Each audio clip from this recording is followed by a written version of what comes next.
இது மிகப்பெரிய படுகொலை சார். இது என்னன்னு பாத்தீங்க அப்படின்னா, அந்த பையன் வெள்ளிக்கிழமை வந்து அங்க பணியில இருந்திருக்கிறான், வாட்ச்மேனா வேலை பார்க்கறான், டெம்பரரியா மடப்புற காளியம்மன் கோவில்ல. அப்படி வேலை பார்க்கும்போது அன்னைக்கு காலையில கூட்டம் அதிகமா இருந்திருக்கு. ஒரு ஒரு அம்மாவும் அவங்களுடைய அந்த அம்மா கொஞ்சம் உடல்நிலை முடியாதவங்க போல இருக்கு. அவங்க வர்றாங்க கோயிலுக்கு சாமி கும்பிடுறதுக்கு கார்ல. அந்த பொண்ணு தான் கார் ஓட்டிட்டு வர்றாங்க. கூட்டத்துல அவங்களால அந்த காரை பார்க் பண்ண முடியல. அந்த கோயில்ல இருக்கக்கூடிய ஊழியர்கள் வந்து அந்த அம்மாவை வந்து ஸ்ட்ரெச்சர்ல வச்சு அந்த தள்ளு வண்டியில வச்சு கொண்டு போறாங்க கோயிலுக்குள்ள. இந்த பொண்ணு இந்த இறந்து போன பையனை கூப்பிட்டு இந்த வண்டியை மட்டும் ஓரமா எடுத்து விட்டுருங்கன்னு சொல்லி சாவியை கொடுக்குறாங்க.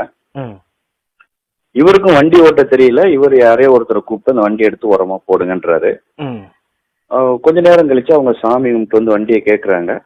மறுபடியும் இவர் இன்னொருத்தரை கூப்பிட்டு அந்த வண்டியை எடுத்து வந்து கொடுக்குறாரு.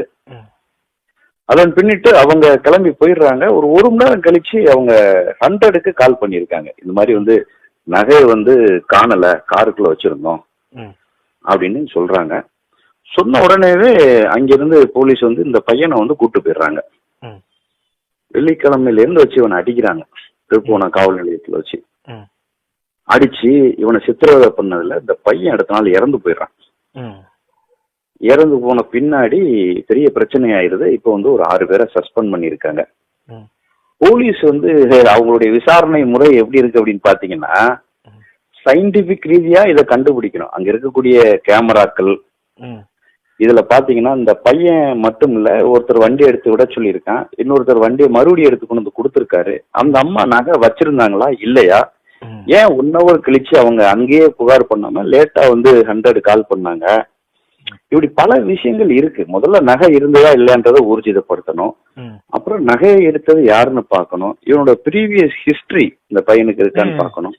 இதெல்லாம் போக சட்டப்படி வழக்கு பதிவு செஞ்சு முறையா விசாரணை நடத்தி தண்டனை வாங்கி கொடுக்கணும். அதை விட்டுட்டு முதல்வர் ஆட்சியில வந்து சட்ட ஒழுங்கை காப்பாத்துறன்ற பேர்ல அப்பாவிகளை சுட்டுக் கொள்றதும்,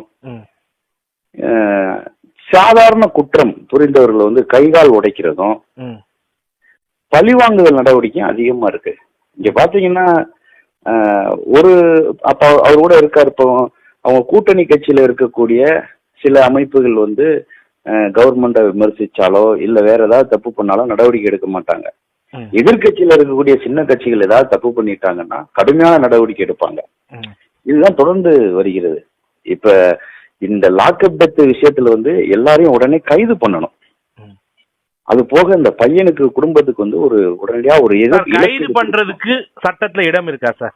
இருக்கு சார், கண்டிப்பா இருக்கு சார். ஏன் இல்ல? ஏன்னா இது சந்தேகம் இன்னும் அவருடைய டெத்துக்கான ரீசன் சரியான ரீசன் இன்னும் வரல அப்படின்னு சொல்றாங்க. அவசியம் இல்ல சார். அவன் லாக்அப்ல இருந்திருக்கேன், அங்க வச்சு இறந்து போறேன். முதற்கட்ட விசாரணையில அவனுடைய உடம்புல காயம் இருந்திருக்கும். அவனை போஸ்ட்மார்ட்டம் பண்ணும் போதே தெரிஞ்சிடும் சார். பிரிமினரி ரிப்போர்ட் அவங்க வாங்கிட்டு அவங்க அடுத்த கட்ட நடவடிக்கைக்கு போயிட வேண்டியதான். முதல்ல அவன் வந்து இல்லீகல் கஸ்டடி தானே. அவன் கஸ்டடியை வந்து அவங்க வந்து மார்க் பண்ணிருக்காங்களா? இப்ப அவனை கொண்டு போறாங்க, அந்த கஸ்டடியை வந்து அவங்களோட ஜிடிலயோ என்ட்ரி போட்டிருக்காங்களா? இந்த பையனை நாங்க கூப்பிட்டு வந்திருக்கோம் இந்த விசாரணைக்கு, நைட்டு ஃபுல்லா வைக்கிறதுக்கு இவங்க யார் சார்? அங்கே இல்லீகல் கஸ்டடி ஆரம்பிச்சிருது. ஜெயராஜ் பென்னிக்ஸ் வழக்குக்கும் இதுக்கும் பெரிய ஒரு வித்தியாசம்லாம் கிடையாது. இந்த பையன் கல்யாணமாகாத பையன், 29 வயது நிரம்பிய இளைஞர், அப்பா இல்லாத இருப்பாரு. கொஞ்சம் வயதானவர் இருந்தா கூட என்ன சொல்லலாம், கொஞ்சம் திடகாத்தமான இளைஞர் ஆகக்கூடிய வயசா சார் இவனுக்கு. அப்பா வந்து அவனுக்கு இல்லாத பையன், அம்மா மட்டும் இருக்கிறாங்க. இவனுக்கு ப்ரீவியஸா எந்த ஒரு ஆன்டிசிடென்டும் இல்லை. இவனுக்கு முன்னாடி இந்த திருடுனா வச்சா அந்த மாதிரி வழக்கு எல்லாம் கிடையாது. அந்த பையனை விசாரிக்கிற விதமா சார் இது கூட்டிட்டு போய் ஒரு பையனை அடிச்சு கொள்றதுன்றது வந்து மிகப்பெரிய கொடூரம். உச்ச நீதிமன்றம் பல வழக்குகள்ல தெளிவுபடுத்தி இருக்காங்க. ஒரு நிராயுதபாணியா இருக்கக்கூடிய ஒருத்தன் காவல் நிலையத்துல மாட்டிக்கிட்டா அவனால வந்து கத்தக்கூட முடியாது. அப்ப குரலற்ற ஒருத்தனுக்கு வந்து குரல் கொடுக்கணும் அப்படின்றதுதான் வந்து சட்டம். இந்த மாதிரி நேர்வுகள்ல வந்து கடுமையான தண்டனை அளிக்கணுன்ற சட்டம். உடனடியா இந்த பையனுடைய இந்த சடல கூராய்வு இருக்கு பாத்தீங்களா, அதை வீடியோ பண்ணணும். வீடியோ பண்ணிட்டு மாற்று அமைப்பு சிபிசிஐடியோ சிபிஐயோ அந்த மாதிரி மாற்று அமைப்புகளுக்கு உத்தரவிட்டு அதை விசாரிக்க சொல்லணும். அவனுடைய இன்கொஸ்ட் பிரேத விசாரணை வந்து நல்ல முறையில நடக்கணும்.